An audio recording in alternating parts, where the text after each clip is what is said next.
The US and Brazil are the two largest exporters of soybeans.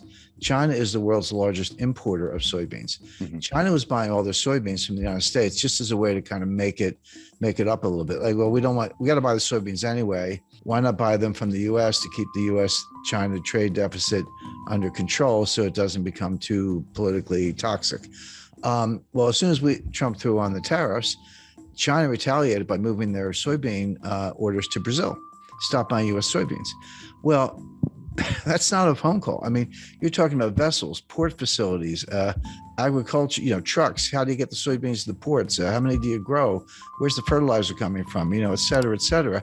And all those parties, the shippers, the cargo, the insurance companies, and so many people involved, banks, letters of credit, it's just a lot involved.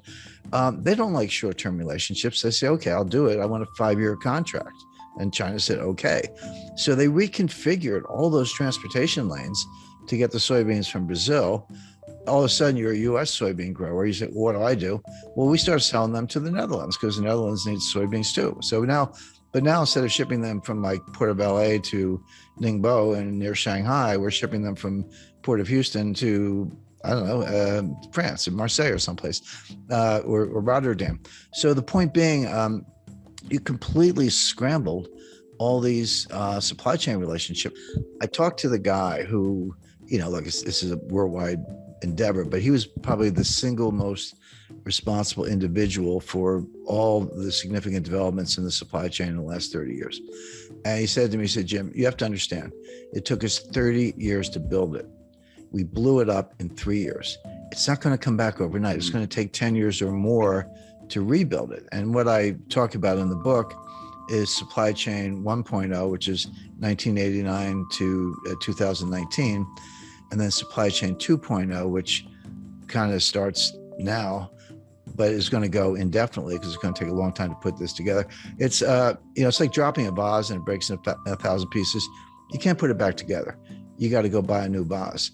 And that's what's going on with the supply chain. There will be a supply chain, there always is, but the new supply chain will look very different from what we've just gone through, because the whole 30 years of period I'm describing was built on efficiency, lower cost, lower cost, lower cost. It was kind of the Walmart model. So yeah, just-in-time inventory, everyone knows about that, but there's something called cross-stocking. That's where a truck pulls up at a warehouse and you unload it. Instead of putting the stuff in the warehouse, you move it to another truck that then goes to a destination. The stuff never goes in the warehouse. Inventories are very expensive. They're costly to finance. You got to move the stuff around. It's called picking. Pick the stuff off the shelf with your. I used to drive a forklift, so I know a little bit about it. And put it on a truck. I used to unload trucks too. So hey, I've got 7 suppliers. Why don't I cut it down to 3 and do bigger contracts with each one and get lower unit costs? I've got 5 transportation lanes. Why don't I cut that down to 2, get everything to Los Angeles and Seattle, as the case may be, et cetera. And they did it for 3, and they got costs lower, and Walmart and Amazon were the champions of this, but everyone else was doing it. But they missed something. What they missed was that while they were getting those unit costs lower for consumers, there were hidden costs, and the main hidden cost was you were creating greater frailty. This whole system was subject to a massive breakdown. So what happens if you have 2 suppliers and they both go on strike? What happens if you have one port of entry and it's backlogged? What happens if you've got cross-docking in warehouses and there aren't enough trucks? There are 80,000. We need 80,000 drivers, Wish they'd hire them instead of these IRS agents. But the point being, it is breaking down all across the board. Now, can it be put back together? Yes, but the biggest difference between 2.0 and 1.0, and this goes by different names. Janet Yellen called it friendshoring, and Macron called it a constellation of nations club, if you will.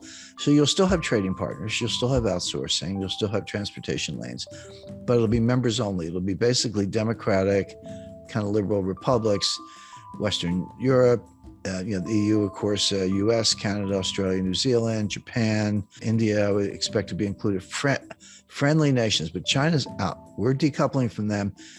They're decoupling from us. This isn't U.S. driven. The U.S. is participating, but this is what China wants too. Both sides are decoupling as fast as they can.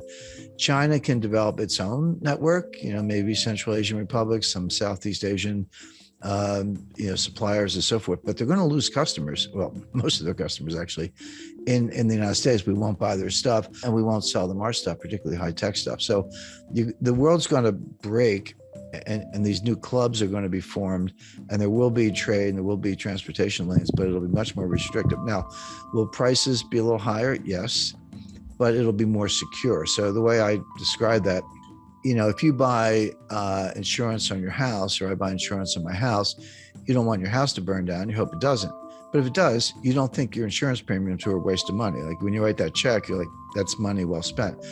When you pay higher prices for consumer goods, the delta between the old price and the new price is your insurance premium for a more reliable system. And also, there's a big national security component to this. And I talk about Russia and Ukraine and China in the book.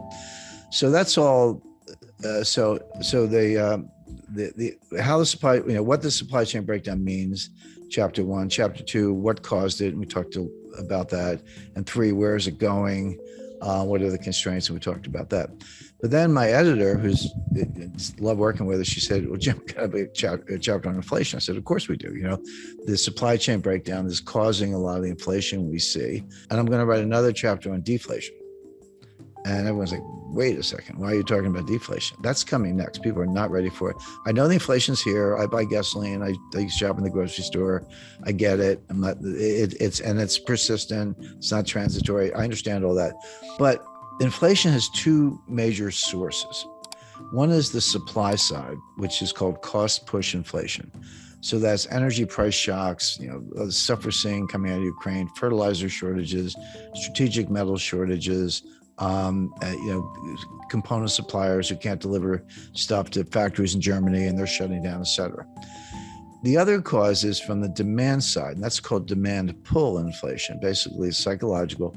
Consumers pull demand forward. They're like, hey, I was thinking of buying a refrigerator. I better buy it today because the price is going to go up in 6 months. And in the 70s, we had both. It started with cost push with the Arab oil embargo, but it ended up demand pull. I was starting my career at the time. Your boss would just give you a raise. You didn't even have to ask. Inflation was going up so fast. Like, I better give this guy a raise. Like, here's another, $30,000 or whatever, because people would quit. And that sort of spun out of control until Volcker squashed it all. Right now, we do not have demand pull inflation. We don't. This is not what's going on. We do have cost push inflation. The difference is hugely important because cost push inflation from the supply side, which is, again, when I talk about in the book, it's real, prices go up, but it's self-negating. The old saying that, the cure for higher oil prices is higher oil prices, because when they get too high, people stop driving. They shut down various activities. By the way, if you're unemployed, you're not buying any gasoline because you're not going anywhere. I mean, that's kind of a nasty way of putting it, but that's how cost push inflation, tips into a recession, and then prices come down. And we saw that in 1974. You had Jerry Ford and Alan Greenspan walking around with they had these win buttons, WIN, was so for whip inflation now, except we had a recession and prices collapsed. Now it came back by 77 with for a lot of reasons, but right now we don't have demand pull, we have cost push. It will go away when this economy goes into recession. And then we're going to be talking about disinflation and deflation, which are, kind of close cousins. And the Fed's going to be out on a limb as usual, raising rates in the face of a recession and a price collapse.